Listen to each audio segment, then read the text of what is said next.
निरंतर स्पर्श आनंद ले रहे हैं। पिछले रविवार की ऋचा में हमने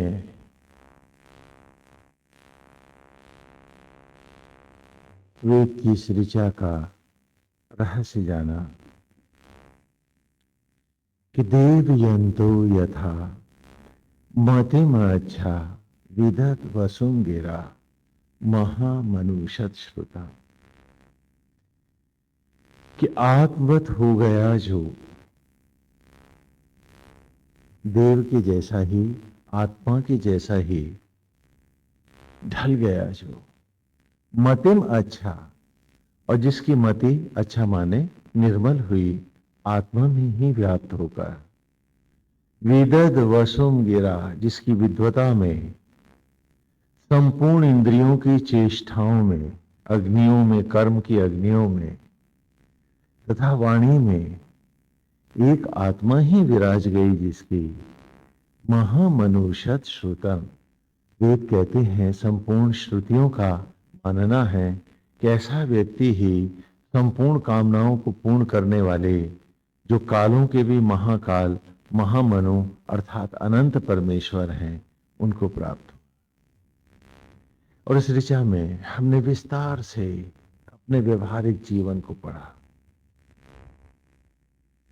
हमने कोई भी व्यक्ति अकेला नहीं होता कभी भी।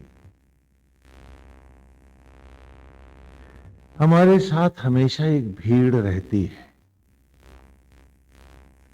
एक बहुत बड़ी भीड़ रहती है जिसके साथ हम जीते हैं। विचारों की भीड़, अतृप्तियों की, इच्छाओं की, मन हमेशा भरा रहता है। और गुरुकुल का सन्यासी जानता है, यदि इस भीड़ में बालक खो गया तो उसकी शिक्षा दीक्षा, उसका मनुष्य के रूप में जन्म लेना सब व्यर्थ हो सकता है, निष्फल हो जाएगा। इसीलिए गुरुकुल में प्रवेश के साथ ही उसे यज्ञोपवीत अस्त्र के रूप में धारण कराता है, जनेऊ को गांडीव के रूप में धारण कराता है। और सबसे पहले ऋग्वेद के जो प्रथम ऋषि मधुछंदा, जिसका हम निरंतर पाठ कर रहे हैं, जान रहे हैं जिनके रहस्यों को, उन्हीं के द्वारा वो उसको उसके अपने स्वरूप को दिखलाता है कि सचराचर में ऐसा कुछ नहीं है जो बालक तेरे भीतर नहीं। सारे ग्रह नक्षत्र और लोग सूक्ष्म होकर तुझ में समाये हुए हैं। तो जहां एक ओर देव विचार हैं, दूसरी ओर असुर मनोवृत्तियां भी हैं। इन सब में, इनकी भीड़ में टूटे पत्ते की तरह बहना कोई सौभाग्य नहीं। जैसा कि महाभारत के उदाहरण से भी हमने देखा कि महाभारत का युद्ध चल रहा है, एक सारथी है जो कई घोड़ों की लगाम पकड़ता है, तभी वो रथ आगे बढ़ता है। यदि घोड़े सारथी अर्थात साइस के मुंह में लगाम बांधकर मन चाहिए दिशाओं में भागने लगे तो उस रथ का क्या होगा, उस साइस का क्या होगा, और वहां उस पर बैठा महारथी क्या युद्ध लड़ेगा। तो कहा कि इन विचारों की रस्सियों से, इंद्रियों की रस्सियों से ये विचारों के अश्व तुम्हारे बंधे हुए हैं और तुम ही तो साइस हो। और आज हमारा ये दुर्भाग्य है कि हर विचार हमें लगाम लगाकर घसीट ले जाता है और हम हैं कि उसके साथ बंधे बंधे चले जाते हैं। एक मनोवैज्ञानिक ऋषि है, वो जानता है कि शिक्षा का उद्देश्य अच्छी नौकरी, बढ़िया तनख्वाह या मोटी इनकम ये मात्र नहीं हो सकती, क्योंकि ये तो पेट के लिए है और शिक्षा तो मस्तिष्क के लिए होती है, न कि पेट के लिए। आज की शिक्षा में ये सब न होने से हम खाली असुर राज का बंद ही तो बन के रहे। पेट की खातिर पढ़ते हैं, पढ़ाते हैं और पेट के लिए जीते हैं और पेट के लिए ही मर जाते हैं, जबकि भर वो रहा है। हम में कोई पेट भर नहीं सकता, एक भी व्यक्ति हम जो बैठे हैं। न तो हम मट्टी से अन्न बनाना जानते हैं, न उस भोजन से रक्त की एक बूंद हमें बनानी आती है। हाँ, बनाता है वो, हमारी केवल निमित्त सेवा है कि जोतते हैं, बोते हैं, पानी लगाते हैं। परंतु यज्ञ न हो पेड़ों के गर्भ में तो चिता की राख अन्न में लौटेगी कैसे? जो वो कर रहा है उस वही हम भी कर रहे हैं, और सिर्फ जो वो कर रहा है हम अपने को एक दम्भ के साथ जिला लेते हैं कि हम नहीं करेंगे तो हम भूखे मर जाएंगे। और जो हमें करना था उसका हमें पता ही नहीं। आज यदि मनुष्य के ऊपर स्वयं को पेट भरना होता, सचराचर में जीव को ही भोजन की व्यवस्था स्वयं करनी होती, तो बताइए, कुत्तों के पास, बिल्लियों के पास तो राशन कार्ड भी नहीं है, बेचारों पे पैसे भी नहीं है, कैसे खरीद के लाते? भूखे ना मर जाते। लेकिन नहीं, वही पेट भर रहा है, इसलिए जीव मात्र का पेट भर रहा है। फिर भी हम एक थोथे दम्भ में जिए जाते हैं कि हम मनुष्य इसलिए हुए कि पेट भरते रहें, बस पेट भरना ही हमारी मनुष्य की योनि भर है, और इससे आगे हमारे जीवन में कोई प्राथमिकता, इंपॉर्टेंस नहीं रहेगी। तो वेद का ऋषि जानता है कि यदि थोड़ा सा भी इसका मन भटक गया, विचारों की भीड़ में ये खो गया, तो ये लौट भी तो नहीं पाए। इसीलिए पहले ऋषि के साथ ही उन्होंने हमको हमारा रूप पढ़ाना शुरू किया। कहा महत्व देना है तो अपने इस रूप को दे, इस शरीर को दे, और इसमें बैठा हुआ जो परमेश्वर है उसे पहचान कि ये वो अद्भुत जगत है कि जहां सहस्त्रों सूर्यों को तेज देने वाला परम पिता परमेश्वर स्वयं इसमें विराजमान है। कि पुरुतमम पुरुणाम ईशानम, ये पुर उत्तमम, लोकों में भी सर्वोत्तम लोक है ये शरीर तेरा, जहां स्वयं संपूर्ण सूर्यों को प्रकट करने वाला परमेश्वर, महासूर्य स्वयं परमेश्वर बैठा है। तो ये सप्त लोकों से भी कहीं महान लोक है, क्योंकि ये तो परमेश्वर लोक है। और क्यों बैठा है? वार्याणाम, वो तेरा वर्ण करना चाहता है, तुझे अपने में मिलाकर। इंद्रम सोमे सचा सुते, अपनी ही अमर रश्मियों में दोबारा यज्ञ करके एक देवत्व का स्वरूप देकर तुम्हें उत्पन्न करना चाहता है। लिए नारायण ने तुम्हें इस देह रूपी लोक में बिठाया है, जीव रूप ला करके तुम्हें इस देवालय में बसाया है। और इसी को हमने पिछली ऋचा में भी, इससे पूर्व की ऋचा, कि बीलू चिदारुष तनु भीर गुहा चिदेंद्र वन्नी भी अविंदुष रहा। ये जितने मैंने मंदिर बनाए हैं ये सारे तेरे ही प्रतिबिंब है। कि पलथी के जैसा चबूतरा है, जैसे गुरुकुल में बालक बैठा है, धड़ के जैसा ही फिर उसके ऊपर गोल कमरा बना रहा हूं। प्लेटफार्म पहले, फिर उसके ऊपर गोल कमरा मंदिर का, फिर तुम्हारे सिर के जैसे गुंबद लगा रहा। जटाओं के जूड़े सा कलश है, आत्मा जैसी प्राण प्रतिष्ठित मूर्ति है। जैसे गोविंद यहाँ मूर्ति के रूप में विराजमान है, लेकिन वही मूर्ति साक्षात होकर इस मंदिर में प्रतिष्ठित है। और जीव रूप हम सब इस शरीर रूपी मंदिर में पुजारी भरी तो हैं, इस हाथ का प्रयोग तो करते हैं, बनाना तो नहीं जानते। तो एक निमित्त की भावना से निमित्त भाव से ईश्वर को अर्पित होकर भी जीना ही हमारे जीवन का मूल उद्देश्य है। क्यों कि जब तक हमें शरीर को बनाना न सीख पाए, हम कैसे कह दें कि ये सिर्फ हमारा है, हमारा मेरा है। और ये शरीर जब मेरा नहीं तो इससे जुड़ा संसार कहां से मेरा हो जाए। लेकिन जब भी विचारों की भीड़ में असत्य, अज्ञान, मोह, लोभ सब घेर लेते हैं हमको, अनजाने ही हम ईश्वर से छिटक कर दूर जा गिरते हैं,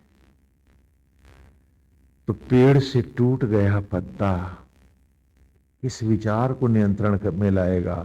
कौन सी हवा और आंधी बांध पाएगा? वो तो हवाओं के साथ ही भटकता रहेगा, कभी दीवारों से टकराएगा, फिर सड़क की धूल पर जा गिरेगा, फिर हवा का झोंका उठाएगा और किसी खेत में फेंकेगा, वहां से भी उड़ाता हुआ भटकता ले चलेगा। आज यही तो हमारी मन स्थिति है। हम चाहें भी भगवान का ध्यान करना तो हम नहीं कर सकते। क्यों? क्योंकि हमारे विचारों पर नियंत्रण ही तो नहीं है।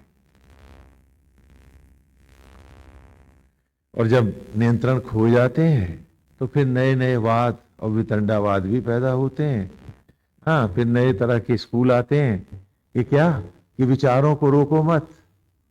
कुछ ऐसा गुरुडम भी आ जाता है कि विचारों को रोको मत, विचार जिधर ले जाते हैं जाने दो, तुम खाली बैठ के वॉच किया कर। हाँ, ऐसा भी शुरू हो जाता है, क्योंकि फिर मन विचारों में नए नए रंग भरने लगता है। जैसे बच्चे को माता बहलाने के लिए नाना प्रकार के खिलौने दिखाने लगती है, उसी प्रकार जब हम अपने ही विचारों से स्वयं पराजित हो जाते हैं तो बहाने खोजते हैं।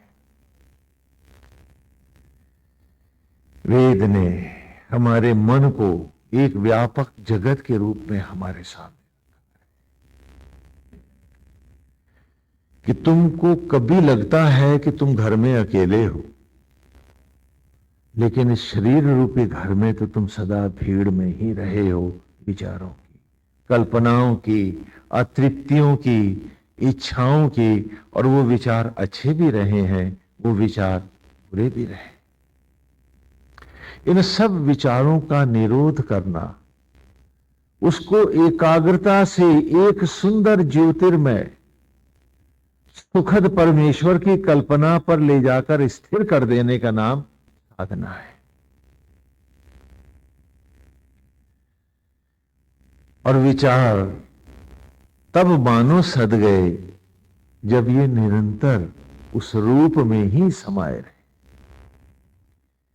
हाँ, ये हम ऋचा ऋचा पढ़ के आ रहे हैं और हम उसी स्तर पर ले रहे हैं जैसे गुरुकुल में यज्ञोपवीत के बाद बालक को पहला ऋषि पढ़ाते थे।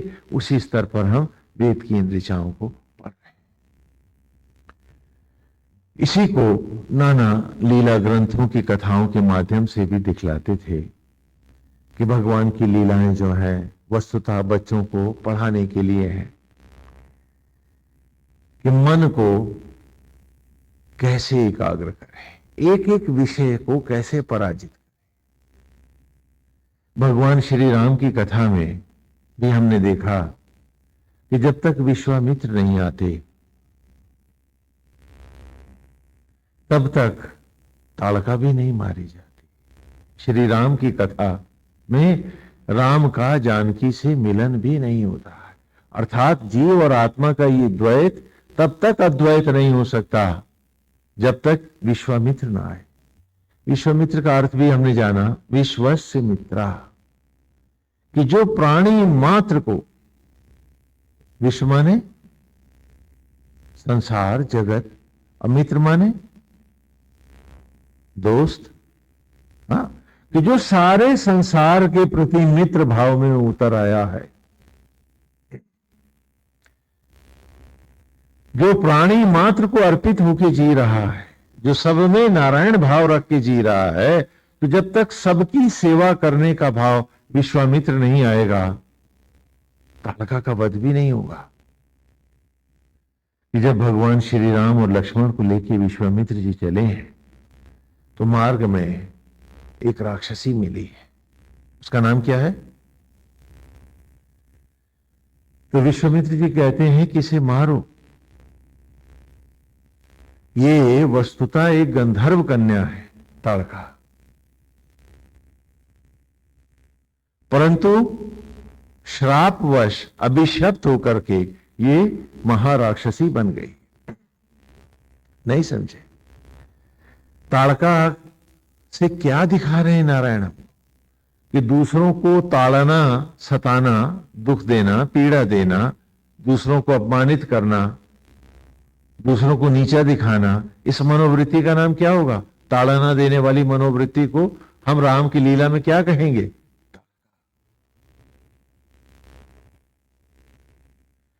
ये कभी गंधर्व थी, क्योंकि ताड़ना तो मुझको स्वयं को देनी थी, कहां दूसरों को देने चला मैं। कि मांझना था अपने आप को, अपने हर असत्य और अज्ञान को, अपने हर उस गंदे विचार को भयंकर ताड़नाएं देनी थी। तो ये ताड़का गंधर्व कन्या होती। लेकिन जब मनोवृत्तियों को श्राप लगा और वो बहिर्मुखी हो गई, तो यही मनोवृत्ति स्वयं को तो नहीं सताती है, जो मिलता है उसी को सताने लगी है। किसी को अपमानित देखता हूं तो प्रसन्न हो जाता हूं, किसी का अपयश देखता हूं तो बड़ा सुख लगता है। जबकि इस ताड़का को गंधर्व विचार बना करके मुझे इस गंध से अपने आप को सुगंधित करना था, अपने को सजा देनी थी कि वो सांस जो निकली, वो क्षण जो बीता, उसमें उसकी मनोहारी छवि क्यों न थी? अरे तू उसके रूप में क्यों न समाया रहा? तो ये ताड़का शाप मुक्त गंधर्वा होती कि मांझना था स्वयं को और अपने हर असत्य और अज्ञान को मुझे पीड़ा देनी थी कि वो हट जाए यहां से। यहां तो एक गोविंद का भाव रहे, एक नारायण का भाव रहे। और वही ताड़का आज बाहर निकली है और सबको डस रही है। और मैं बड़ा प्रसन्न होता हूं क्योंकि मेरे शत्रु को वक्त ने नीचा दिखा दिया है। और राम की कथा कह रही है कि इस बहिर्मुखी ताड़का को यदि तुमने मारा नहीं तो तुम्हारे जीवन में राम की कथा में अवरोध आ जाएगा, कथा आगे बढ़ेगी नहीं। और हम हैं कि इन वृत्तियों के प्रति नितांत असावधान हैं। इन्हें बड़ी सरलता और सहजता से स्वीकार कर लेते हैं कि स्वामी जी ये तो लोकाचार व्यवहार है, ये तो दुनिया में होता ही है। हम भूल जाते हैं कि इन अवरोधों के रहते हमारा जीवन आज भी नरक है और आगे नरक ही हमारा इंतजार करते हैं। कि पीड़ा मुझे दूसरों को नहीं देने थे, मुझे तो ताड़का को भी शाप मुक्त करना था, इस मनोवृत्ति का बाहर उद्धार करना था। अब फिर स्वयं को ताड़ना देनी थी कि आधी जिंदगी आधी राख हो गई। वो स्वर्ण के जैसे क्षण जो मुझे प्रभु ने दिए, वो क्षण तो आज भस्मी के अंबार में पड़े हैं। क्या लौटा सकता हूं मैं? क्या पुनः पा सकता हूं मैं? गंवा ही तो आया हूं। और मट्टी बटोरी है। क्या ये भीड़ मकानों की, ये संबंधों के विचारों की भीड़, क्या ये किसी जन्म में मेरे साथ जाएगी या कहीं मेरा सहारा बन पाएगी? नहीं, कहीं भी तो नहीं, कहीं भी तो नहीं। स्वप्न की नाई जन्म बदलते चले जाते हैं। वेद की ऋचा यदं दाशुषि त्वम अग्ने भद्रम करिष्यसि तवेतत् सत्यम अंगिरा। इस ऋचा में हमने अच्छे से जाना इस बात कि न जाने कितनी बार बारंबार जीवन के स्वर्ण को लुटा बैठा था मैं अपने ही घर में। पत्थर की शिला सा आंगन में पड़ा था मैं। न सांसें थी, न धड़कनें थी, न कोई स्पंदन था। सब कुछ जैसे अटक कर रह गया था। क्षण जैसे पत्थर हो गए थे। न गति थी, न गंतव्य था, न अभिव्यक्ति थे। चेष्टा भी तो नहीं थी। एक शिला सा पड़ा था मैं अपने ही आंगन में।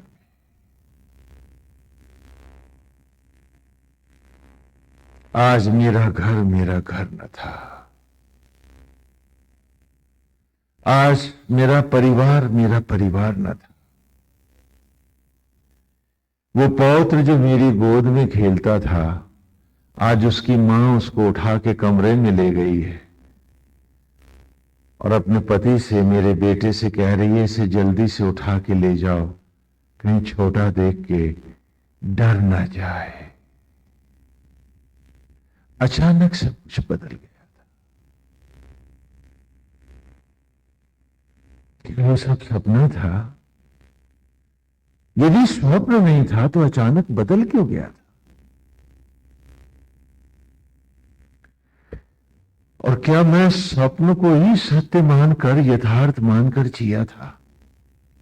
और जो सत्य थे जीवन के अमृत में क्षण नहीं लुटाता रहा था स्वप्नों की खातिर? पता नहीं। ले चले थे मेरे ही मित्र स्वजन सब कांधे पर डाल। राम नाम सत्य है, हरि का नाम सत्य है गाते हुए। और मैं था कि यही दो नाम भुलाए बैठा था कि सत्य वो राम, वो हरि, वो आत्मा ही तो था जिसके शरीर का परित्याग करते ही मैं पत्थर की शिला हो गया था। जैसे किसी ने मंत्र मारा था और विचारों का राजा आज पत्थर का बन गया था। वो दादी की कथा सा मैं ही तो पत्थर हो गया था। ले आए थे मुझे फिर शमशान में बियाबान, और ज्येष्ठ आषाढ़ की तपती दोपहरी सा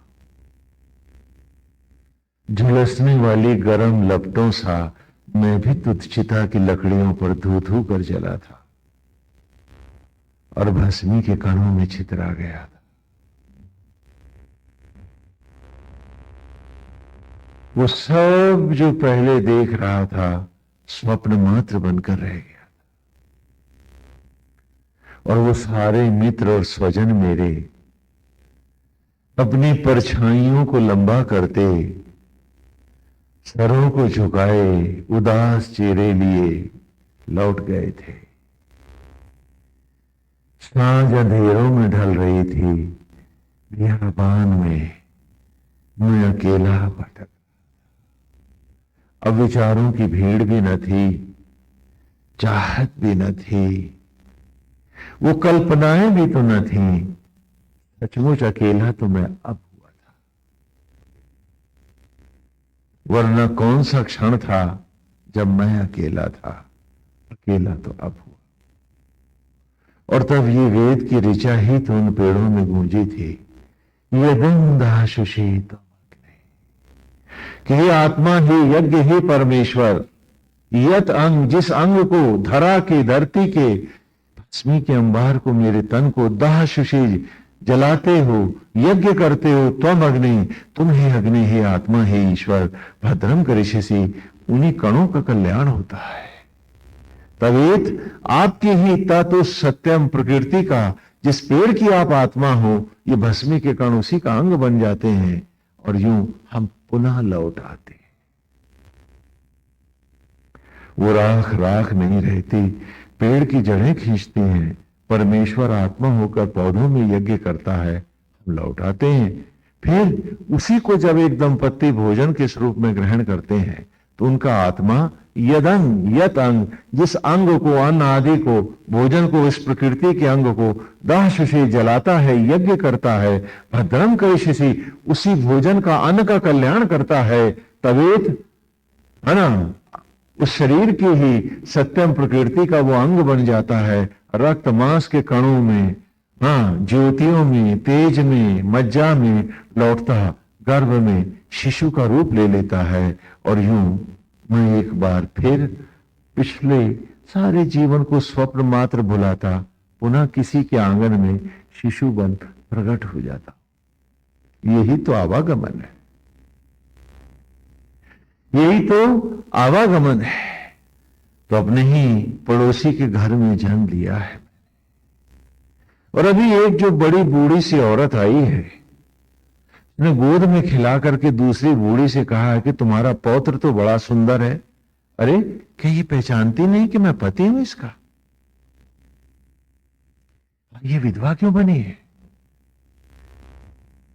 फिर विचारों की भीड़ में घिर गया हूं मैं। क्या वो घर, वो मकान, वो नाते, वो रिश्ते स्वप्न में थे मेरे? ये मुझे पहचानती क्यों नहीं? ये वैधव्य में क्यों बैठी है? क्या ये मुझे जानती नहीं कि मैं ही इसका पति हूं? तो क्या ये स्वप्न में पत्नी थी? क्या मैं स्वप्न में इसका पति था?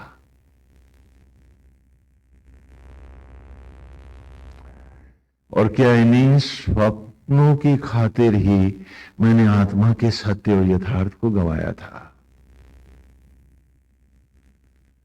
क्या जीवन की यह अमूल्य क्षण इसी के लिए थे? एक छोटा सा नवजात शिशु बना, बोल सकता नहीं हूं, मेरा अंतर दहल रहा है, मेरी कल्पनाएं मुझे पुकार रही हैं कि क्या गजब हो गया है, ये सब कुछ नया नया सा क्यों हो गया? सोच रहा हूं।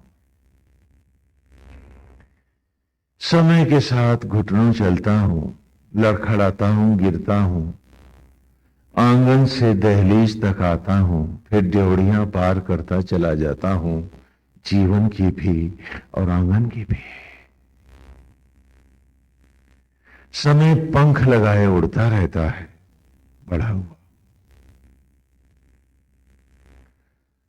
घुटनों चला हूं, पढ़ाई भी की है, सुख और दुख में, यश और अपयश में, जय और पराजय में, मान और अपमान में, इन्हीं के झूलों में झूलता हुआ मैं शने शने बढ़ता गया हूं। और फिर एक परिवार बना है, एक घर बना है, फिर एक सुंदर सी पत्नी आई है। समय बढ़ता गया है, एक शिशु हुआ है, घर के ऊपर भी एक नई मंजिल मैंने लगाई है। अब फिर वही आंगन शिला सा मैं पड़ा हूं। न जाने कितनी बार, न जाने कितनी बार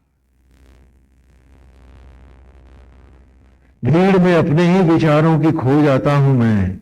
जिसे याद रखना है उसे ही भूल जाता हूं। क्या बात है। वेद का ऋषि बालक को समझाता है कि ये वो भीड़ है, ये वाही जगत अभिशप्त है, जहां जो बाहर निकला वो खो गया। सांझ ढली, फिर वो नीड़ तक वो पक्षी न लौटा, समय का बास उसे रास्ते में ही झपट ले गया। यही तो हमारी अवस्था है। इसलिए वो बालक को गुरुकुल में भी ज्ञान देते समय कहता है कि नहीं, इससे पहले कि मैं तुझे भौतिक जगत का ज्ञान कराऊं, उससे ज्यादा जरूरी है कि मैं तुझे तेरे प्रति ईमानदार बनाऊं। क्योंकि यदि तू अपने साथ ईमानदार नहीं है, यदि तू अपना सगा नहीं है, तो तू किसी का सगा नहीं है, झूठ बोलता है। और वो विचारों की भीड़, वो लिप्साएं, वो इच्छाएं, वो अतृप्तियां, ना वो तेरी सगी हैं, ना वो तुझे जानती हैं, ना पहचानती हैं। वो तो बन के प्रेत तेरे अमृत क्षणों का सिर्फ शोषण करती हैं, तुझे ऐसे ही नोचती हैं जैसे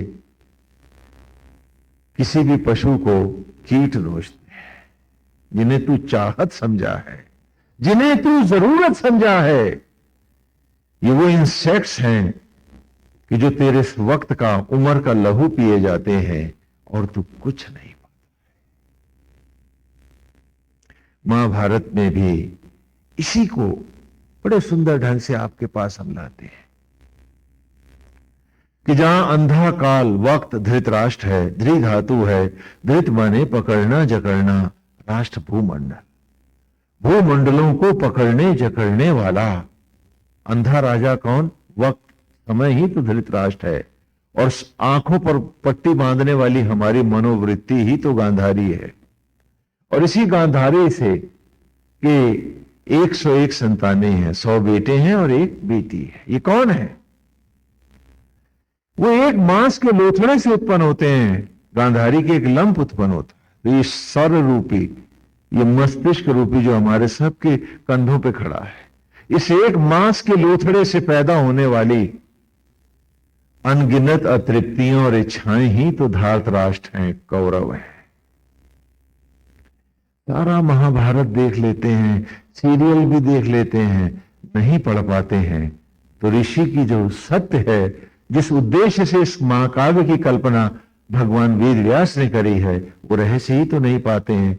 और ठीक उसके विपरीत हम फिर उसी आसक्त जगत में फंस के रह जाते हैं, भूल जाते हैं कि जीवन का सत्य क्या है। कितनी विचित्र बात है। हाँ, श्रीमद् भगवत गीता में धृतराष्ट्र के पुत्र होने से धार्तराष्ट्र कहलाते हैं, कौरवादि। लेकिन धार्तराष्ट्र एक चिड़िया का नाम है। आप कोई भी संस्कृत की डिक्शनरी अमरकोश उठाएं तो वहां आपको ये व्याख्या मिल जाएगी कि धार्तराष्ट्र कौन है? वे हंस से सुंदर पक्षी, वे हंस से सुंदर पक्षी जिनके चोंच और पंजे काले हैं और जो जीवधारियों को जिंदा पकड़ के नोच नोच के खाते हैं, उन्हीं को हम संस्कृत में धार्तराष्ट्र कहते हैं। आज भी उत्तरी हिमालय में पाए जाते हैं। बाज हैं ये एक प्रकार के, लेकिन बड़े सुंदर है। और इनकी विशेषता क्या है कि किसी भी पशु को, जानवर को मुर्दा नहीं खाते, जिंदा ही नोच नोच के खाते हैं। और खाते समय जब वो अधखाया मर जाता है तो नहीं छूते, तत्क्षण का मरा भी नहीं खाते, छोड़ देते हैं उसे। फिर उसे पहाड़ी कौवे, जिन्हें संस्कृत में हम द्रोण कहते हैं, वो खाते हैं। यहां आचार्य आपका द्रोण ही है महाभारत में भी। तो वे, हमारा उससे मतलब नहीं, वे हंस में सुंदर है। और ये इच्छाएं, अतृप्तियां,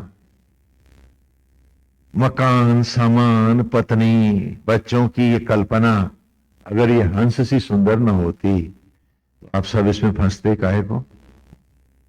और फिर क्या होता है? इन्हीं की चिंताएं आपको नोच नोच कर खाती हैं। और जीवन के महाभारत में आप परिस्थितियों से घिनौने समझौते करने लगते हैं, जीवन का स्वर्ण लुटने लगता है, भाव बदलने लगते हैं और आसक्त जगत ही हमारा सब कुछ हो जाता है, स्वप्न ही सत्य होता है। और जब सपने को ही हमने सच्चा मान लिया है तो जो सत्य है उसका लोप हो जाता है और यूं हम भटकते रहते हैं। निरंतर ये आवागमन चलता रहता है, जबकि कथाओं के द्वारा, लीलाओं के द्वारा हम बच्चों को पढ़ाते हैं कि ताड़का मनोवृत्ति है। ये दूसरों को ताड़ना देने की मनोवृत्ति कब बनती है? जब ये गंधर्व नहीं, कन्या नहीं रहती, ये श्राप लग जाता है और ये आसुरी हो जाती है, राक्षसी हो जाती है। वो मनोवृत्ति, दूसरों को ताड़ना देकर तुम्हारी प्रसन्न होने की मनोवृत्ति, दूसरों को अपमानित करके प्रसन्न होने की, दूसरों को नीचे गिरा हुआ देखकर आनंदित होने की तुम्हारी मनोवृत्ति, यही ताड़का है। ये गंधर्व हो सकती थी, ये भी तुम्हारे जीवन का अमृत हो सकती थी यदि ये बाहर ना होकर भीतर तुम इसे अपने प्रति प्रयोग करते, अपने साथ इस्तेमाल करते। तो आज ये प्रवचन कोरे प्रवचन ना होते, हम सब मज गए होते कि ताड़ना देनी थी मुझे अपने आप को, मुझे पूछना था स्वयं से कि ये दिन जो बीता है, ये वक्त जो ईश्वर के ध्यान के बिना, उसके रूप रस माधुरी के बिना सूखा सूखा निकल गया, ये कैसे हुआ? जब उसने हर सांस हर क्षण तुम पर न्यौछावर की, वो तेरी जूठन को रक्त में बदलता रहा, उसने तेरे शरीर को सड़ने नहीं दिया, एक एक सांस एक एक क्षण तुझे दिया तो उससे फीस नहीं मांगी। वो आत्मा होकर प्रभु तुझसे इतना प्यार करता रहा तो क्यों रे कृतघ्न इतने घंटे, इतने मिनट, इतना समय उसकी मनोहारी छवि से जुड़े बिना, उसके रूप रस को पान किए बिना ये वक्त कैसे निकल गया?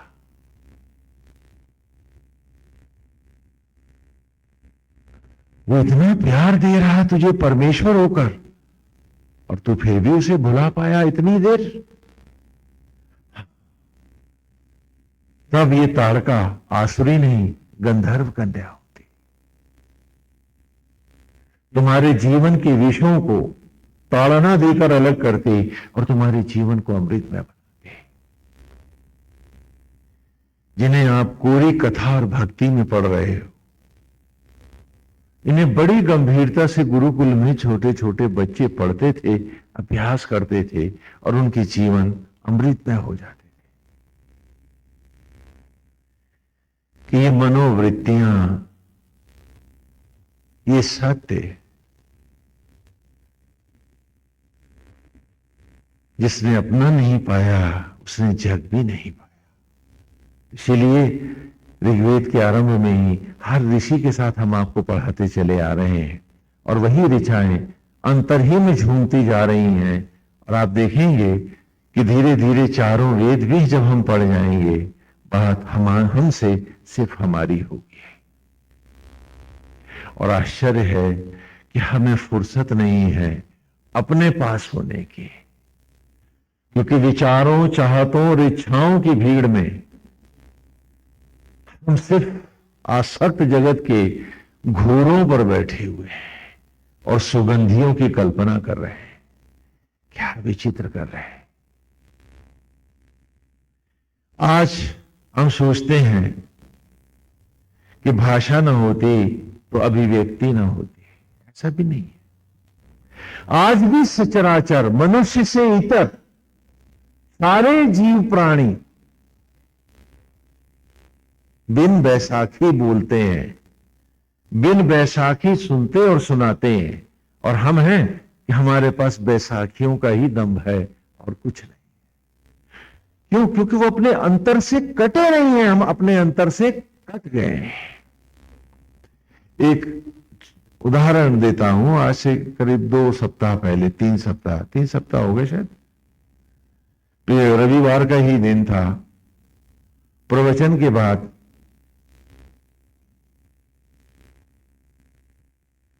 वो छोटे बच्चे, किसी ने उनकी मां को गोली मारी होगी रात को, तो घबराया हुआ बच्चे, 2-2, 4-4 दिन का एक बच्चा दौड़ करके, कुत्ते नोच रहे थे उसे, नील गाय का है या हिरन का है, लोग अपनी अपनी बात करते हैं, जो भी है।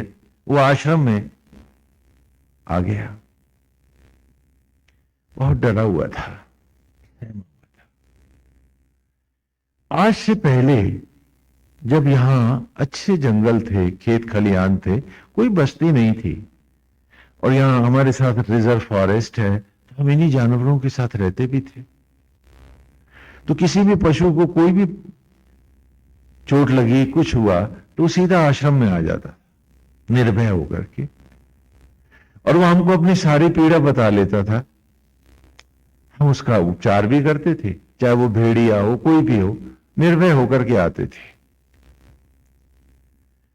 उसकी मां को मारा तो उसकी प्रेरणा शायद रही होगी, तो बच्चा इसी तरफ को भागा। पूरी बस्तियों में से गुजरता हुआ वो आया, लड़कों ने बचा लिया, रात रहा।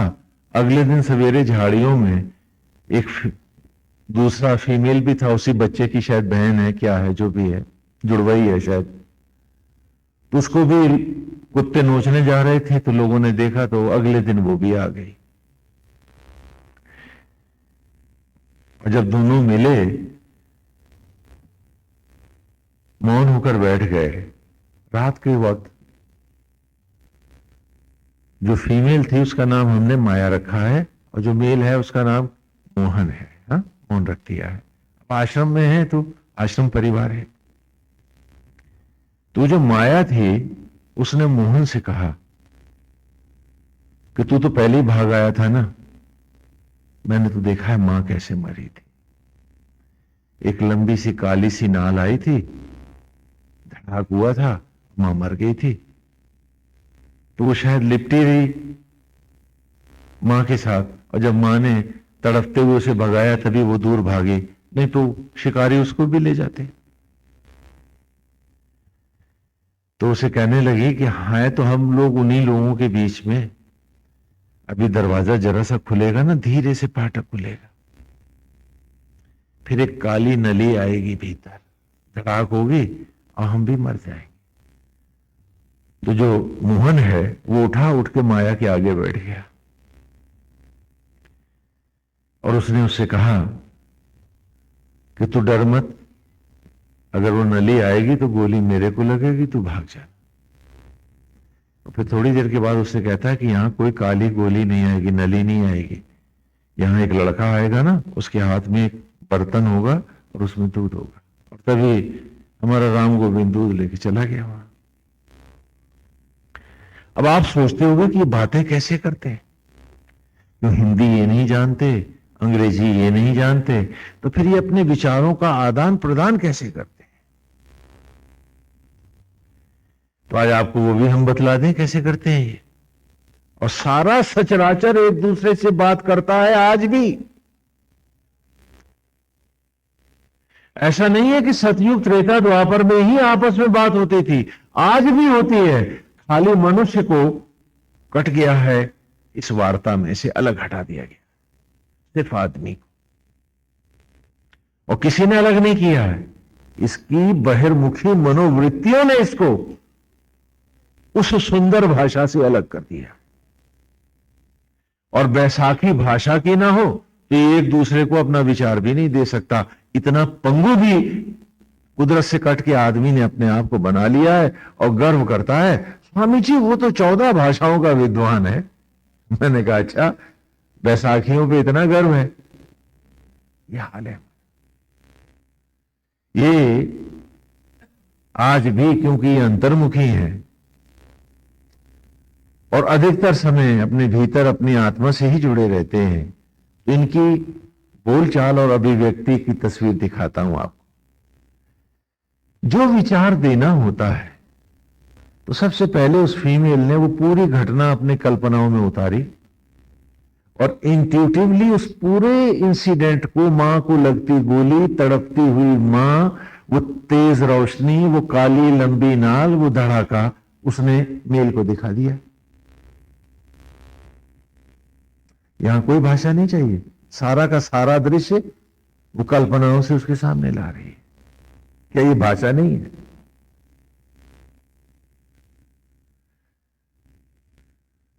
यदि आपको जबान पे भगवान न करे कहीं ताला पड़ जाए तो आप तो तड़पोगे कि अपनी बात कैसे समझाएं, हाथों से, इशारे से कैसे करें। मतलब बहिर्मुखी होके ही सुनेंगे, बहिर्मुखी होके ही बताएंगे, और वहां वो अंतर्मुखी होते हैं दूसरे से बात करने के लिए। कि कितना फर्क है दोनों में आप। और तब उसने कटोरा दिखाया और इस लड़के का पूरा चेहरा दिखाया कि नहीं, वो दूध आएगा। तो इनकी बातें अंतर्मुखी होकर ये बोलते हैं, आज भी बोलते हैं।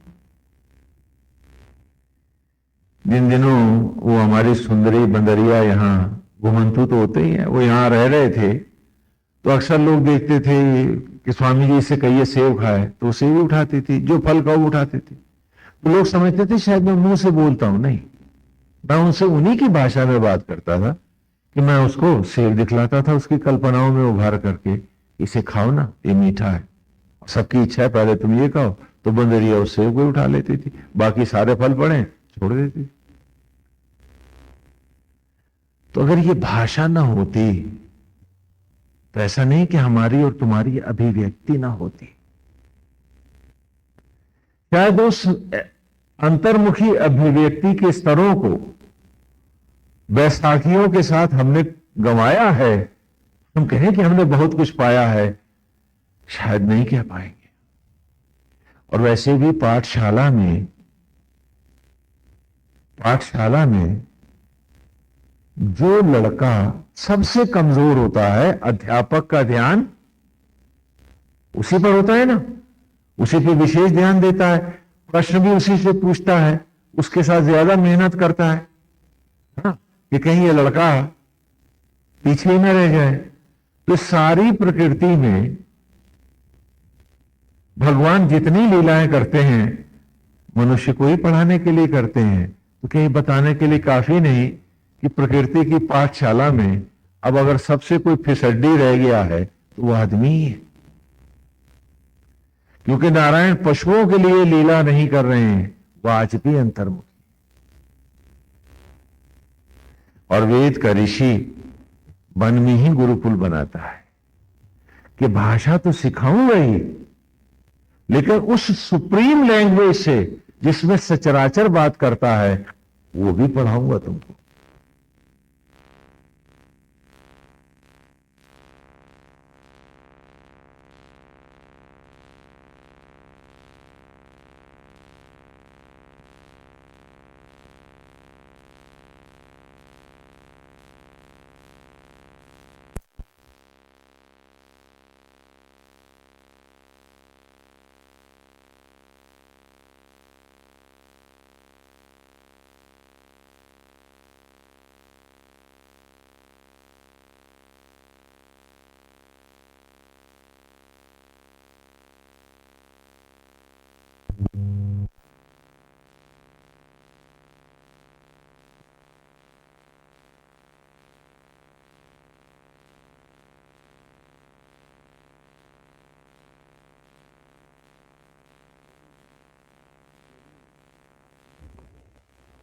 यदि आत्मस्थ होकर जीने की कला सीख ले, और वही पिछले रविवार की हमारी ऋचा रही है कि देवयंतो यथा ना, क्या आत्मत हो गया जो मतिम अच्छा, और जिसकी मति निर्मल होकर आत्मस्थ हुई, विदव वसुन गिरा, जिसकी विद्वता में, वाणी में, कर्म की संपूर्ण चेष्टाओं में एक नारायण विराज गए, एक आत्मा का भाव स्थिर हुआ।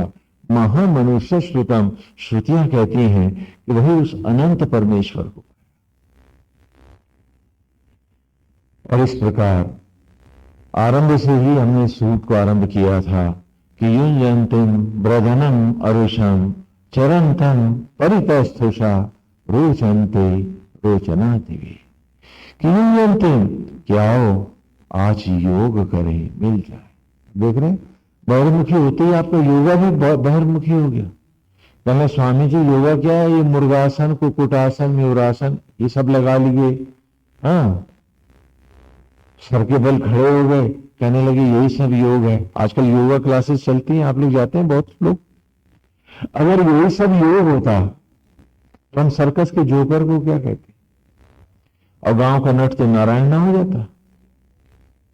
योग का अर्थ है मरणशील बुद्धि को, अपनी सोच को, समझ को जोड़ लेना आत्मा के साथ, इसको योग कहा है। और छठे सूत्र के आरंभ में यहीं से योग की व्याख्या उन्होंने आरंभ करी हमारे सामने। युञ्जन्तिम ब्रधनम अरुषम, कि जुड़ जाए जो ब्रह्म से, आत्मा से योग कर जाए। कैसे ब्रह्म से? अरुषम जो ज्योतिर्मय है, चरंतम जो संपूर्ण गतियां देने वाला है, जो जीवन को देने वाला है, जीवन को गतिमान करने वाला है। परितस्थुषा, और जो जीवन को स्थायित्व देने वाला है, पूर्णता प्रदान करने वाला है। रोचन्ते रोचनादि, जो उसी के प्रकाश से अपने अंतर को प्रकाशित कर ले, वही योगी है, न कि मुर्गासन, कुक्कुटासन और मयूरासन लगाने वाला। फिर कहा आगे अगली ऋचा में हमने पढ़ा है, हाँ आज की ऋचा पर आ रहे हैं, तो युञ्जन्त्यस्य काम्या हरि विपक्ष सारथे शोणा धृष्णु निवास। युञ्जन्त्यस्य, जुड़कर जिससे, कामया हरि, संपूर्ण कामनाओं का हरण हो जाता है। कोई अतृप्ति और इच्छा, कोई अज्ञान बाकी नहीं रह जाता। यजन तस्य कामया हरि, जिससे जुड़ते ही संपूर्ण कामनाओं का हरास हो जाता है, हरण हो जाता है। विपक्ष सारथे, शरीर के दंभ और मिथ्याभिमान से रहित होता, इस शरीर को भी तू नारायण का धाम बना, इसमें भी भक्ति भाव से इससे अर्पित हो जाता है, अर्थात उसको प्रभु का मंदिर मान स्वयं इसमें विरक्त भाव से जीने लगता है। शोणा धृष्णु निवास, और उसी की ज्योतियों में अपने आप को अर्पित कर देता है। जो इंद्रिय भाषा, जो हर यज्ञ को धारण करने वाला है, जो परम ब्रह्म है, उसी को अर्पित हो जाता है। और तब हमने जाना कि उसमें अर्पित होने के लिए हमें क्या करना है। तो अगले रविवार की ऋचा में हमने उसके आगामी रविवार में ये ऋचा ली थी कि केतुम कृणवन अकेतवे पेशो मर्या अपेश से समझद भेद अजाय था, कि उसको पाने के लिए, उस प्रभु में समाधिस्थ होने के लिए, उसके सत्य में आने के लिए, केतु माने ध्वजा पताका। वैसे तो हवन आदि में एक मंत्र है केतु का, लेकिन यदि हम रहस्य में जाएं, उनका अर्थ करें तो वो भी करते चलें। केतु माने ध्वजा। ध्वजा किसका प्रतीक है? उपाधि का। मेरा घर, मेरी बीबी, मेरी डिग्री, मेरा सम्मान, मेरा यश, मेरा मकान, मेरा पद, ये सब क्या है? उपाधियां हैं। ये ध्वजाएं हैं मेरे जीवन, फ्लैग्स हैं। फ्लैग्स रिजेंबल द ईगोस, दंभ, मिथ्याभिमान।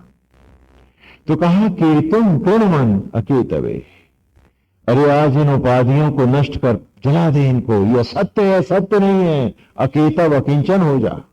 क्यों? क्योंकि आज भी शरीर में तू मात्र निमित्त है, तो ये उपाधियां लाया कहां से? जब ये शरीर, इसकी सांस एक क्षण तेरे अधिकार में नहीं है, ये जो झंडे उठाए हैं तमाम दंभ और मिथ्याभिमान के, जिसके लिए तू ईश्वर को भी भुला बैठा है। और जबकि सत्य क्या है कि शरीर में मात्र निमित्त है, निमित्त से अधिक तो कुछ भी नहीं। तो कितना अंधा बनाएगा अपने आप को, और कितनी पट्टियां गांधारी की बांधेगा आंखों पर अपनी। अरे एक बार तो सच को सच मान ले। तो कहा केतुम कृणमन अकेतवे, इन थोथी उपाधियों को जला भस्मसात कर अकेतव, अकिंचन हो जा। और कहा पेशो मर्या अपेश से, पेश कहते हैं भेद जगत को, मेरा तेरा, अपना पराया, ऊंच नीच, जात पात, है ना, ऐसा वैसा, ये वो, है ना, सबको भेद से जानना। तो कहा मर्या माने सीमा, मर्यादा शब्द इसी से बना है। मर्या धंधा क्या बना? मर्यादा। मर्या माने सीमा, दा माने दाहिनी, तो मर्यादा शब्द बना सीमा दाहिनी या सीमा रेखा। तो कहा पेशो मर्या अपेश, कि भेद जगत की सीमाओं को तोड़, अपेश पुनः मूढ़ हो जा, भेद रहित हो जा, कि सिय राम में सब जग जाने। इस भाव में समुचित भी रह था, जो प्रातः काल के सूर्य के समान अपने ही अंतर जगत में आत्मा की राह में जन्मना चाहता है, तो पहले बाहर मूढ़ और अकिंचन हो, और तब इस भाषा में आ, अभिव्यक्ति के उन स्तरों पर आ। वो भाषा जो अंतर्मुखी चलती है, और चलती है तो सचराचर में आर पार चलती है, जहां किसी बैसाखी की जरूरत नहीं होती है। Language is not the only media of communication. The silence is the best communication. मौन की भाषा निस्संदेह होती है। मौन की भाषा बिलोया हुआ सत्य होता है। शब्दों की भाषा में शब्दों के फरेब होते हैं। सत्य भी होता है तो नाना रुपहले झूठ के आवरण लिए होता है। ये मौन ही वो भाषा है जिसमें सचराचर बोलता है, एक दूसरे से बात करता है, अभिव्यक्त होता है। तो कहा यदि प्रकृति के उन स्तरों पर आना है जहां आज भी सचराचर खड़ा है, दिन बैसाखी खड़ा है, एक आत्मा के सहारे खड़ा है, मनुष्य के अतिरिक्त सारे ब्रह्मदंडी हैं। ब्रह्म माने आत्मा। आप वो ना समझना कबू काठ का डंडा उठा लिया तो ब्रह्मदंडी हो गया, म्यूनिसपैलिटी के लड़कों की तरह तख्ती उठाए घूमना नहीं। ब्रह्मदंडी का अर्थ है आत्मदंडी, जो आत्मा को एक दंड अर्थात सहारा मानते हैं।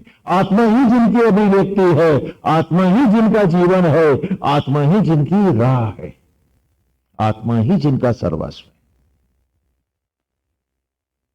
और उसके लिए कोई साइन बोर्ड नहीं चाहिए, भाव चाहिए, समर्पण चाहिए, अंतिम आस्था चाहिए। तो कहा केतुम कृणवन अकेतवे, कि उपाधियों को नष्ट कर अकिंचन हो जा। पेशो मर्या पेश से, भेद की सीमाओं को तोड़। क्योंकि सत्य यह है कि गोविंद न हो, आत्मा होकर न विराजे, तो इनमें कोई भी तो नहीं होगा। कौन होगा यहां? तो जब वही सत्य है तो सत्य को ही स्वीकार, भेद का परित्याग कर। ये राम में सब जग जाने, क्योंकि आत्मा ना हो तो कहां है पुरुष, कहां है स्त्री, कहां है पेड़, कहां है जीव पशु, कहां है पक्षी। तो जब सबका होना एक आत्मा में ही सिद्ध है, एको ब्रह्म द्वितीय नास्ति, फिर भेद कैसा? तो कहा पेशो मर्या पेश, क्योंकि जब तक बाहर से मूल और अकिंचन नहीं होगा, समुषद भी रह गया था सब माने समान, उषद भी उषा काल के सूर्य के समान। अपने अंतर की राह में, ईश्वर की राह में तेरा अजाय था, तेरा जन्म भी तो नहीं होगा, तो सूरज की तरह उगेगा भी तो नहीं। और कहा कि जब बाहर से मूल और अकिंचन हो, तब अगली ऋचा हमने पढ़ी इसी सूक्त की, आदह स्वभावनु पुनर्गर्भत्व में ऋणे दधानानाम यज्ञ। कि तब जब बाहर से मूल और अकिंचन हो, बाहर से पूर्णता निवृत्त हो, तब क्या हो? आदह आकर दहन हो, यज्ञ हो, स्वमने आत्मा, धाम धाम नींव में। आदह स्वधाम हो, तब आकर यज्ञ हो, आत्मा रूपी धाम में। पुनर्गर्भत्व में ऋणे, और उसी के गर्भ से ज्योतिर्मय सूर्य बन के जन्म। क्योंकि गर्भ की ये मर्यादा है, ब्रह्म अग्नियों के यज्ञ की ये विशेषता है कि जो कुछ उसमें समाता है वो नया जन्म अवश्य पाता है। जब भस्मियां समाई थी ब्रह्म ज्वालाओं के गर्भ में, उनका विनाश नहीं हुआ था, वो अन्न आदि में लौट के आई थी, नया जन्म पाई थी। और जब अन्न ने पुनः ऐसे ही ब्रह्म अग्नियों में देह में स्थान पाया और जली अर्पित हुई और यज्ञ हुई, तो वो अन्न नष्ट नहीं हुआ, पुनः उसका जन्म हुआ शिशु के रूप में। तो ये ब्रह्म अग्नियों का जो गर्भ है, ये अकेला गर्भ है कि जो कुछ इसमें अर्पित होता है वो कुछ नया रूप लेकर और अच्छा रूप लेकर बाहर आता है। और यही आज की आने वाली ऋचा है हमारी। तो कहा आदह, तो आकर आज भी क्यों ना दहन हो तू आत्मा रूपी धाम में, और इसी के गर्भ से एक नया जन्म ले। कृष्ण का पुत्र प्रद्युम्न हो जा। प्रामाने अजर अमर और द्युम्नमानी ज्योतियां। तो एक उस ज्योतिर्मय देवत्व रूप को धारण कर अपने देह के ही ब्रह्म ज्वालाओं के गर्भ से प्रकट हो, तो द्विज नाम को चरितार्थ कर तेरे यज्ञोपवीत की मान्यता पूरी होगी। अभी तो खाली संकल्प की डोरी डाले है, इसीलिए मरते ही डोरी तोड़कर तेरी 12वीं को 13वीं करूंगा। जन्म काल का शूद्र पुनः महाशूद्र होगा। मैंने यज्ञोपवीत से ही तुझे द्विज घोषित किया था, और उस समय तूने संकल्प लिया था कि शरीर रूपी गर्भ में आत्मा से अद्वैत कर ज्योति बनकर प्रकट होकर दिखाऊंगा। जब त्रिवाचा भरा था कि द्विज बन के दिखाऊंगा, तो मैंने कहा मैं तुम्हें द्विज घोषित करता हूं। अगर जन्म से तुम दंभ को बांधे बैठे हो तो ये तुम्हारा अज्ञान है। कि ब्राह्मण के घर में भी जब बालक का जन्म होता है तो सूतक वास करता है, और जब तक यज्ञोपवीत नहीं होता वो मूर्ति का स्पर्श नहीं कर सकता, वेद का पाठ नहीं कर सकता, क्योंकि वो ब्राह्मण नहीं माना जाता। तो आज उसी यज्ञोपवीत की जो तुमने संकल्प गुरुकुल में लिया था, गुरु को धारण करने के सामने, उसी को यहां लाए हैं कि आदह स्वधामनो दहन हो आत्मा रूपी धाम में पुनर्गर्भत्व में विरे, और उसी के गर्भ से एक ज्योतिर्मय सूर्य बनकर प्रकट हो। दधाना नाम यज्ञ, यज्ञ के नाम को चरितार्थ। वह आहुतियां जो बाहर दे रहे हो उसकी पूर्णा होती हैं, भीतर होती हैं। और तब अगली ऋचा में उन्होंने हमें बताया बेलू चिदारुष तनु भीर गुहा चिदेंद्र वन्नी भी अबिंदुश्रया। इस शरीर को अपनी पहचान, यही तो वो पवित्र मंदिर है जिसकी हर ईंट स्वयं परमेश्वर रख रहा है। ईंट पत्थरों के बनाए वो मंदिर, इस मंदिर को पहचान देने के लिए जो तू स्वयं है। वहां गंदे संदे हाथ से नहीं जा सकते, वहां मैले कुचैले होकर नहीं जा सकते। तुम्हें याद है तो गंदे विचारों के साथ दूसरों के प्रति दुर्भावना रखकर इस पवित्र मंदिर में हम कैसे रह सकते? मंदिर में हम झूठ नहीं बोलते, और प्रभु के बनाए इस धाम में सुबह से शाम तक झूठ बोलते हैं। इतना मैला, जहां साक्षात बैठा है वहां में कोई डर नहीं है, जहां उसकी मूर्ति रखी है वहां सब भयभीत है। भगवान राम की मूर्त पर हम कोई भी अभक्ष वस्तु नहीं चढ़ाते, और साक्षात पर धड़ाधड़ चढ़ाते, क्योंकि अन्न हमने खाया कहां, आत्मा को ही तो अर्पित किया। तो यदि कहूं कि ये पूजा जो आप कर रहे हो, यदि आप अपने को जाने बिना कर रहे हो तो मित्र ढोंग ही तो कर रहे हो, नाटक ही तो कर रहे हो। क्योंकि यहां इसलिए भेजा था कि जो मूर्त के प्रति करने में तेरा हाथ कांपे, कहीं भूल से साक्षात के साथ न कर जाना, यानी कितने जन्म भोगना पड़ेगा। क्या आप भगवान राम की मूर्त पर गांजा, भांग, बीड़ी, सिगरेट, अंडा, मांस, तंबाकू चढ़ा सकते हो? बोले भाई गुटका उटका चढ़ा दोगे? तो जो उसकी मूर्ति पर नहीं चढ़ सकता, साक्षात पे कैसे चढ़ाते हो? कहते हो कि स्वामी जी हम भक्ति मार गए। भाई फिर भक्ति यही होगी कि मुंह में राम बगल में छुरी, अच्छा यही भक्ति मार गए क्या? वहां तो मैंने आचरण सीखने के लिए भेजा था, यहां तुम्हें आचरण करना था अपने प्रति। पुजारी मूर्त का गहना चुरा ले तो आप सब कहोगे कि वो चोर है, पतित है, पापी है। और ये इंद्रियां आत्मा का आभूषण ही तो है, जिन्हें आप मन चाहा विषांतता में, असत्य जगत में, लोभ में, हाँ मन चाहा प्रयोग कर रहे हो। पुजारी करे तो चोर है और तुम करो तो साह। क्या बात है? कौन सा धर्म है ये? सनातन धर्म तो हो नहीं सकता, क्योंकि सनातन धर्म तो जीव मात्र में नारायण की कल्पना करता है। जब हर घट में है राम, हर घट को मंदिर कैसे नहीं बनना हो। दूसरों की नकल मत करो जिनके सप्तलोक में है। तुम्हें उत्तर तुम्हारे भीतर से आएगा, धोखा मत दो अपने आप। इसी विषय को हमने पढ़ा था कि बीलू चिदारुष तनुभिर गुहा, कि दसों इंद्रियों को उत्पन्न करने वाली, चिदारुष चित्त को, मन को प्रसन्न करने वाली, मन इंद्रियों को जीवन ज्योतियों से, वन्य भी जीवन ज्योतियों से परिपूर्ण करने वाली, इन रश्मियों को उत्पन्न करने वाला उस्सया जो आत्मा है, जो यज्ञ कुंड है, अरे इसका अनुसरण कर हे जड़, इस हो रहा, इस सत्य को पा। यही सत्य ज्ञान है, अंतर्मुखी। अविंद दूसरा अनु। यही जड़ अभी अपने लिए कह रहा हूं, उस सूर्य का अनुसरण कर।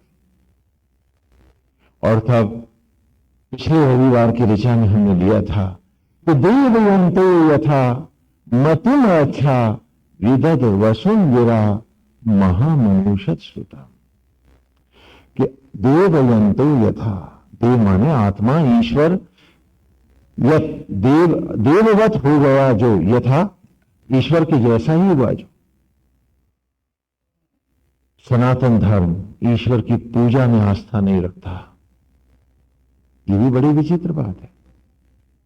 हम आपको ईश्वर का कोई चाटुकार, चमचा या भाण नहीं बनाते हैं। यहां भक्ति मार्ग का अर्थ है देवयंतो यथा, कि राम भजो नहीं, धन के राम दिखा दो मुझे।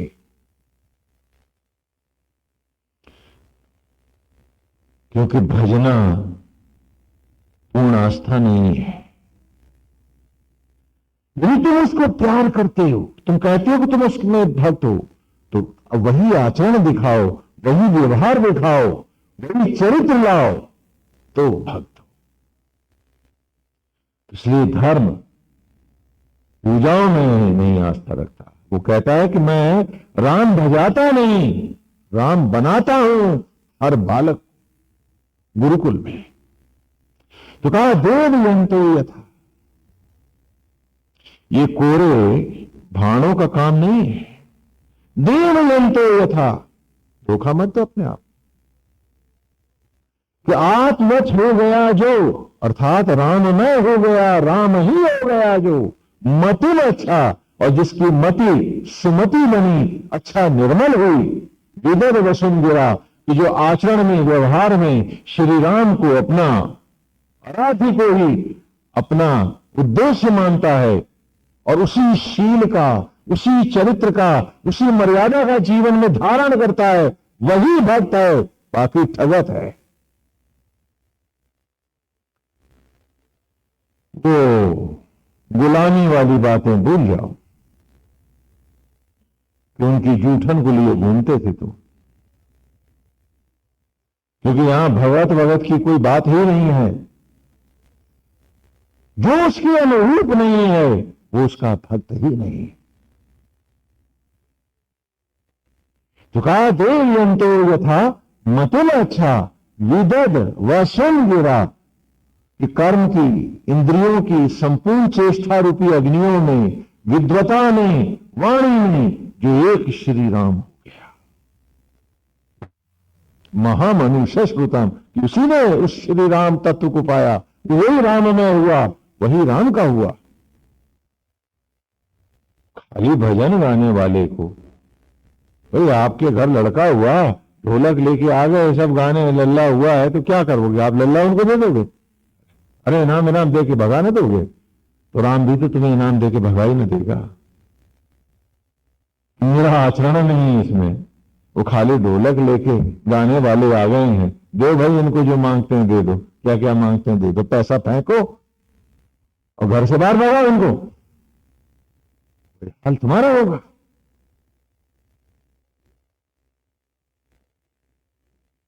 राम बन के दिखाते तो राम सीने से लगाते।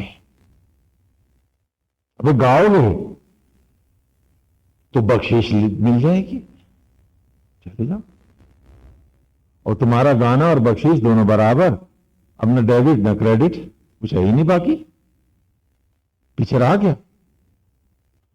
तो गाने वाले ये तो नहीं कहेंगे कि हम 5 बार पहले भी गा चुके हैं तो वो उतना हमारा बचा रहेगा। भाई बख्शीश दे दी, वो घंटे भर गाया, 2 घंटे गाया, जो हाँ इनाम मिला और चले गए। अब क्या वो आगे फिर लेने आएंगे उसी की? भाई तो खत्म हो गया, तुम्हारी मालाओं का मतलब क्या रहा?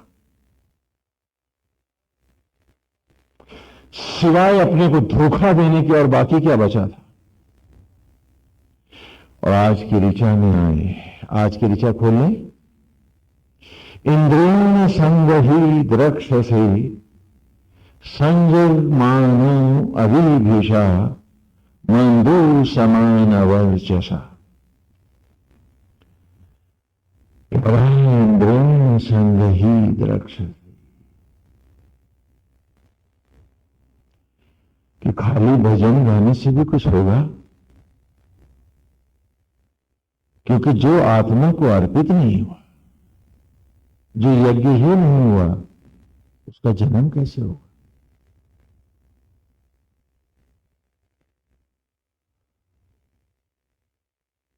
यज्ञ में से जन्म लेने के लिए तुम्हें अपने आप को ज्वालाओं को अर्पित भी तो करना होगा।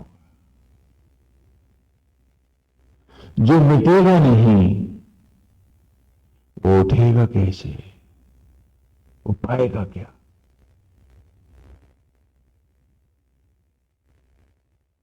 तुम सोचते हो कि तुम अतृप्तियों, विषयों, वासनाओं का एक दुर्गंध भरा इस शरीर मंदिर को गंदा सा एक घर घूरा बना के रखो और फिर 4 माला और चंदन तिलक लगाकर तुम ईश्वर को भरमा दो।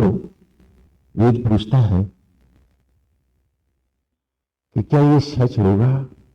और यदि कोई तुम्हारे साथ भी ऐसा ही व्यवहार करे तो क्या तुम उसे आशीर्वाद दोगे?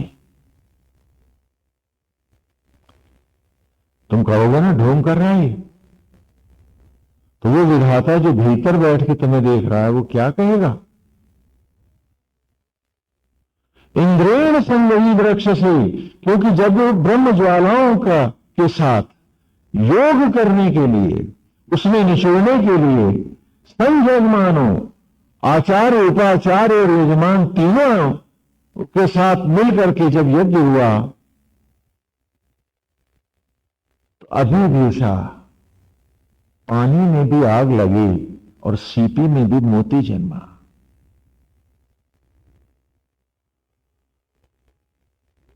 उसी प्रकार खेत के फूले हुए बीजों के मध्य में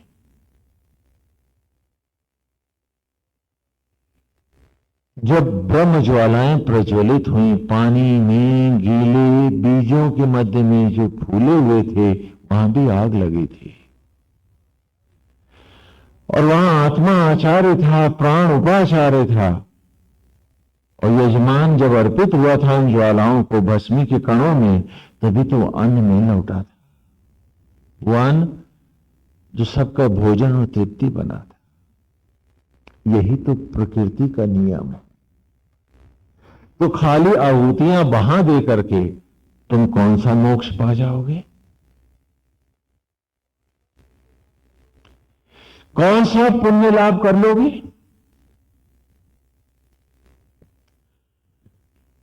पिछले रविवार को हमने 3 महावाक्यों को भी लिया था, 4 महावाक्यों को। तत्त्वमसि, तेजोवसि, एको ब्रह्म, द्वितीय नास्ति, अहम ब्रह्मास्मि और स्वयं अस्मि।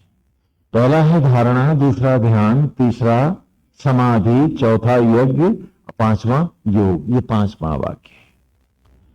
तो पहले 3 की हम चर्चा कर चुके हैं कि तत्त्वमसि, हमने धारणा की एक सुंदर मूर्ति बनाई नारायण की। तेजोवसि, उसी में अपने आप को अर्पित किया, उसके मनोहारी छवि पर हमने अपने आप को ढालना शुरू कर दिया, अपने अंतर में विराजा उसे। और फिर एको ब्रह्म द्वितीय नास्ति, प्राणी मात्र में हम उस छवि का भाव करने लगे। और तब आया कि जो कुछ है वो है। और चौथी अवस्था आई अहम ब्रह्मास्मि। तो चौथा महावाक्य है कि धारणा के सांचे में तत्त्वमसि, ध्यान के मार्ग से तेजोवसि, नथ के 10 इंद्रियों रूपी ये 10 फन वाला नाग कालिया। कृष्ण की कथा में कालिया नाग जो नाथता है वही तो कृष्ण सा नृत्य करेगा, और जिसे नाग डस लेगा उसका जीवन विषाक्त ही तो होगा।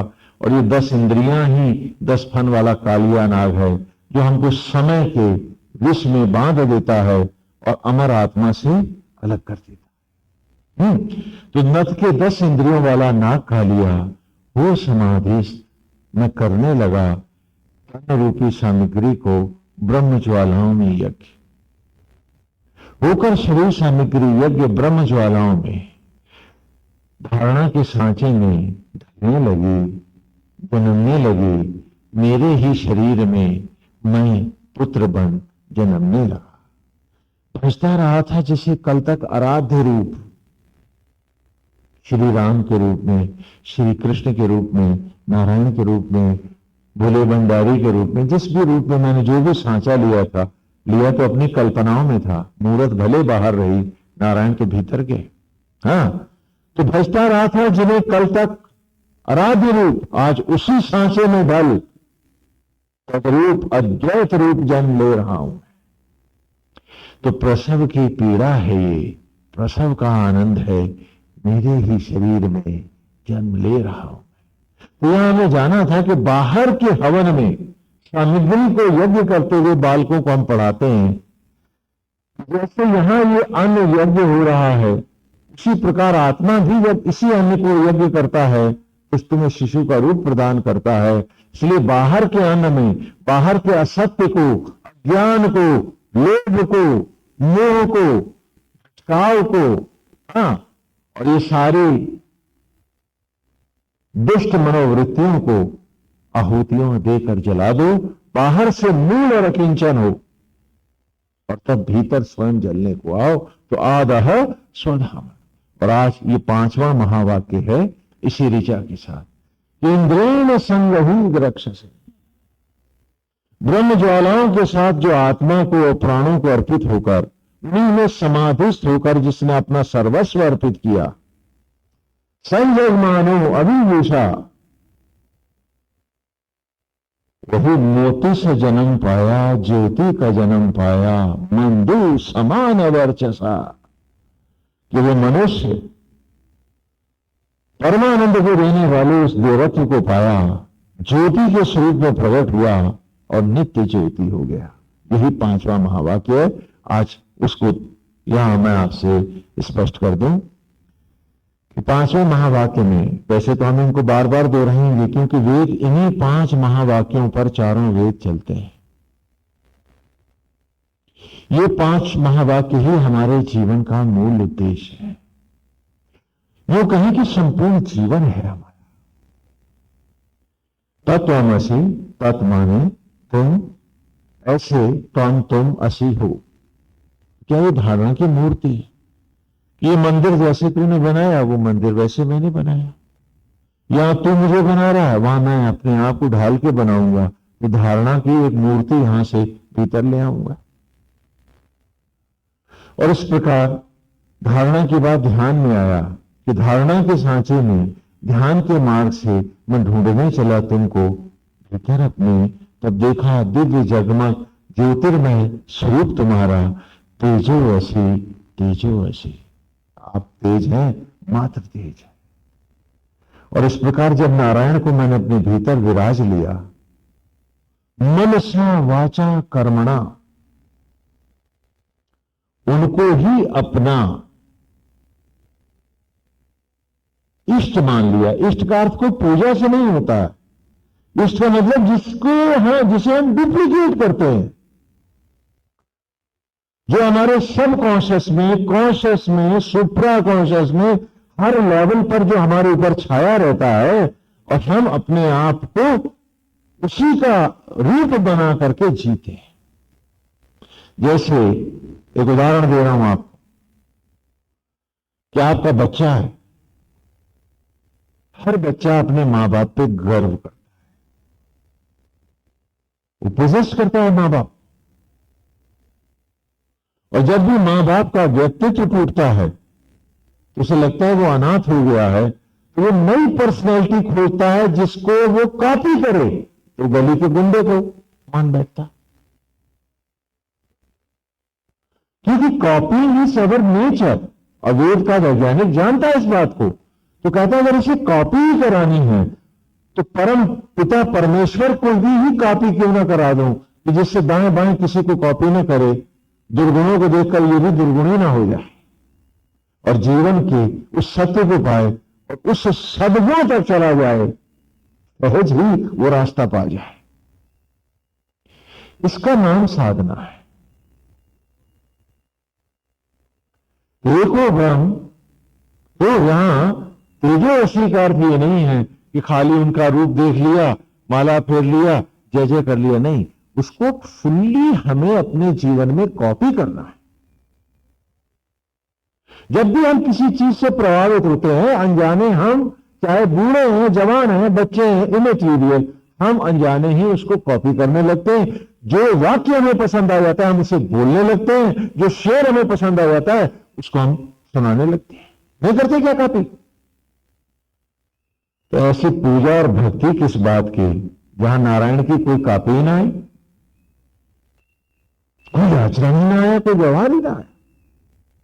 तो तेजो असली का अर्थ यहां ये कोरी सुपरफिशियल ये जो दिखावे की पूजा पाठ है ये नहीं है। Complete duplicacy and absolute surrender to that noble thought which is beautiful, gay and full of immense happiness. उस सुखद विचारों को एक सुंदर बगिया, सुगंधित बाग बना करके जीने का नाम साधना है। और ये एक बहुत ही ऊंची मनोवैज्ञानिक अवस्था है जो यहां आप सहज ही भक्तिवार के रूप में जानते हो। ये मनस्थितियों का सबसे सुंदर प्रयोग है जिसका नाम साधना। और इस प्रकार जब ईश्वर मेरे मन, आचरण, व्यवहार में, सब में ढल गया कि अब मेरे हर विचार में राम विराजते। कुछ भी करने से पहले नारायण की कल्पना आती है कि प्रभु ऐसा करते क्या, तो फिर मैं भी नहीं करूं।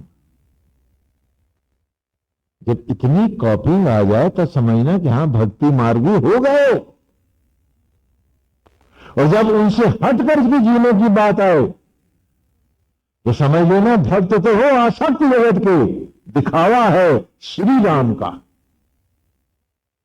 धोखा मत देना अपने आप को, क्योंकि संसार को नहीं धोखा दे रहे हो, अपनी उम्र को धोखा दे रहे हो। दिन फिसल रहे हैं, वक्त बीत रहा है, मौत करीब हो रही है, अमर कोई नहीं हो। इसलिए कहा कि जाओ और पढ़ो अपने आप। तो जब इस प्रकार धारणा के बाद ध्यान, तत्वमसि के बाद तेजोमसि, उस तेज में ही तुम पूरी तरह डुप्लीकेट हो जाओ, फिर बाहर का भी आचरण क्या आया? एको ब्रह्म द्वितीय नास्ति, मेरे तो गिरधर गोपाल, दूसरों न कोई, मेरा की बात, एको कृष्णा द्वितीय नास्ति।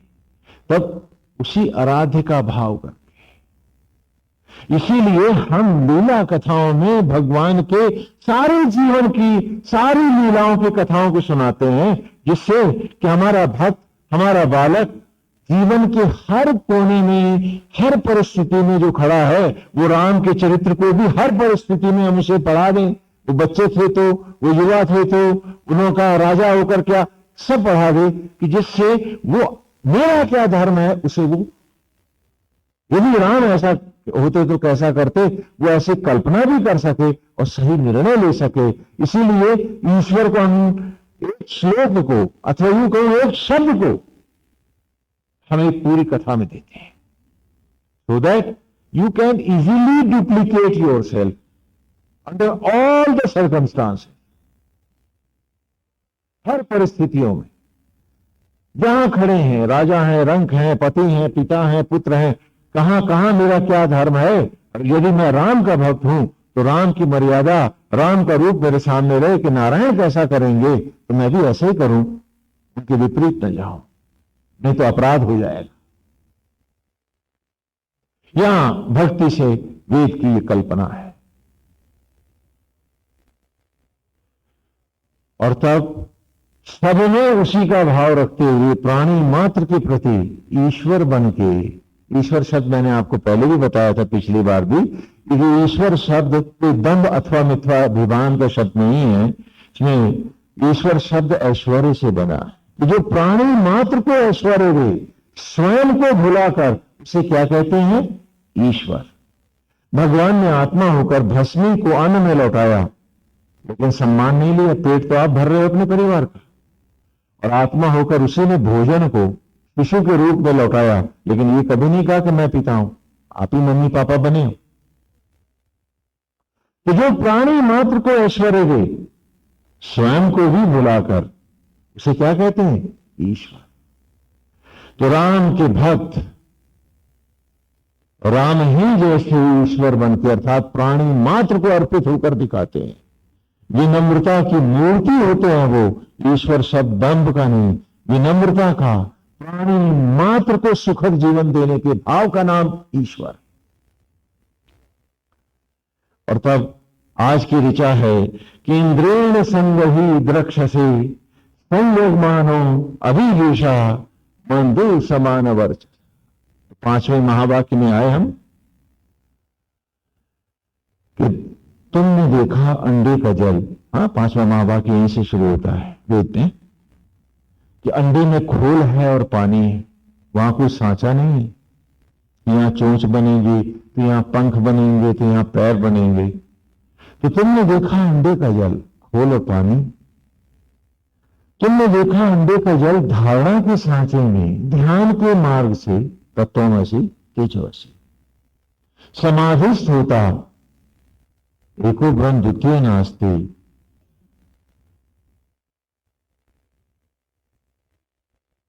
बच्चे का रूप ले लेता है, चूजा बनता है उसमें, और हो जाता है जब बच्चा पूर्ण, तो एक रोज अंड के कपाल को फाड़ निकलता है बाहर, देखता है चारों ओर। ठीक उसी प्रकार धारणा के सांचे में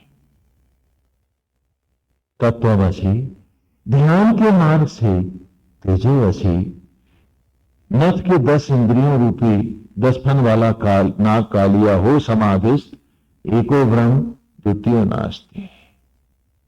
मैं करने लगा तन रूपी सामग्री को ब्रह्म ज्वालाओं में पुनः यज्ञ, इन्हीं से प्रगति, इन्हीं में यज्ञ है। तो होकर तन सामग्री यज्ञ ब्रह्म ज्वालाओं में धारणा के सांचे में जमने लगी, सिमटने लगी। मेरे ही शरीर में मैं पुत्र बन जन्मने लगा। जिन्हें भज रहा था आराध्य रूप, जीवन भर भजता रहा जिन्हें, आज उसी सांचे में ढल तद्रूप जन्म ले रहा हूं मैं। फिर हो गया जब रूप पूर्ण मेरा, जब पूरी तरह आत्मस्थ उन्हीं में अर्पित हो गया कि आत्मा और जीव संजमान हो। दिशा में आओ कि जब जीव आचार्य और उपाचार्य ब्रह्म ज्वालाओं में आकर एक हो गए, कोई भेद न रहा, तभी तो मोती उपजा, और तभी तो जीव उस परम ब्रह्मावस्था को प्राप्त हुआ, अद्वैत हो गया। तो क्या हुआ? हो गया जब रूप पूर्ण मेरा, तो एक रोज ब्रह्म अंड, ब्रह्मांड रूपी इस कपाल को फाड़, जगमग ज्योतिर्मय स्वरूप को धारण करता प्रकट हुआ, और सोहम का नाद करता अनंत में लय हो गया। खिलौना खिलाड़ी हुआ, उपासक उपास्य। इंद्रेण संगहि द्रक्षसे संजग मानो अभिभूषा मंदो समान वर्च। जिस प्रकार ये मनुष्य मिट्टी से अन्न और अन्न से शिशु अवस्था को पाया है, ये वहीं जाकर जब यज्ञ हुआ, जब ये उसी यज्ञ में जाकर के जो उन ज्योतियों में ही अर्पित हुआ, और जब संजग मानो, जब सब जुड़कर एक हो गए, वृक्ष से निचुड़ गए तीनों, अब न आचार्य है, न उपाचार्य है, न यजमान है। ब्रह्म अग्नियों में, ज्योतियों में जब सब एक हो गए,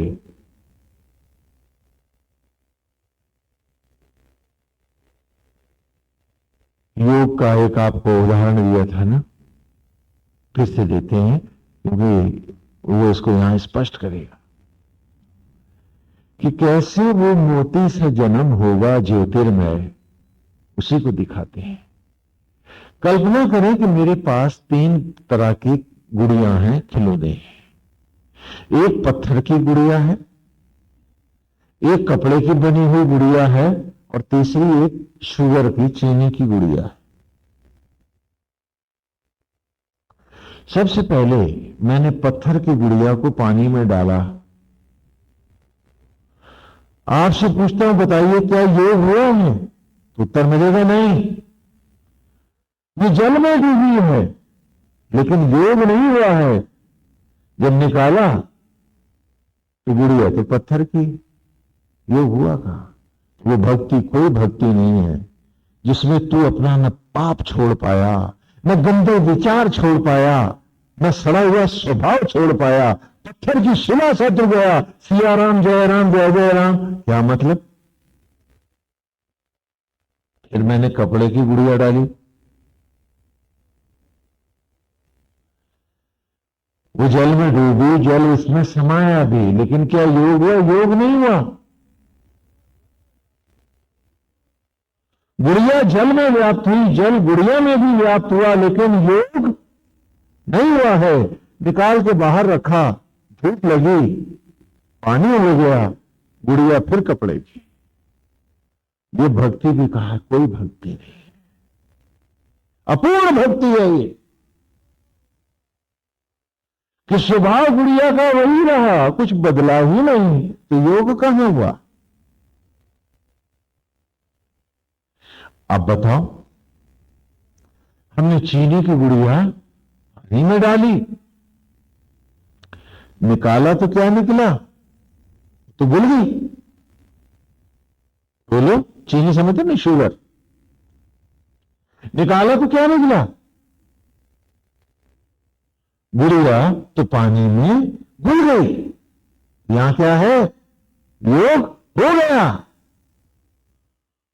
जब पानी का चीनी से योग हो गया तो क्या चीनी ने रूप खोया? अरे जल ने भी रूप खोया, दोनों ने रूप गंवाया।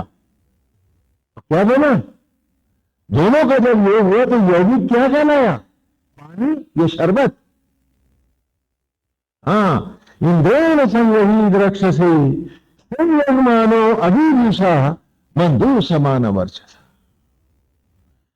कि जब आराध्य और उपासक दोनों एक हो जाएं ब्रह्म अग्नियों में, और दोनों का रूप खो जाए और एक रूप हो नया, तो जानो योग हो गया। इसी का नाम जन्म है। कि गुड़िया गुड़िया न रही, गुड़िया गुड़िया न रही, जल जल न रहा, आत्मा आत्मा न रही, जीव जीव न रहा, दोनों मिले तो परमात्मा तत्व, परमात्मा सब हो गया। न आत्मा रहा न जीव रहा, जल में गुड़िया समाई, जल गुड़िया में समाया, दोनों में जब योग हुआ तो यौगिक शरबत हो गया। जल जो आत्मा है ये भी परमात्मा हो गया। इसको योग कहते हैं। यही आज की ऋचा है तुम्हारी। तो सब जिए कैसे, जिए कैसे, पाए कैसे? कहा कि कोई मार्ग है, कहा सबसे सरल मार्ग यही है, सबसे सुंदर मार्ग यही है, सबसे मनोरम मार्ग यही है, सबसे सरस मार्ग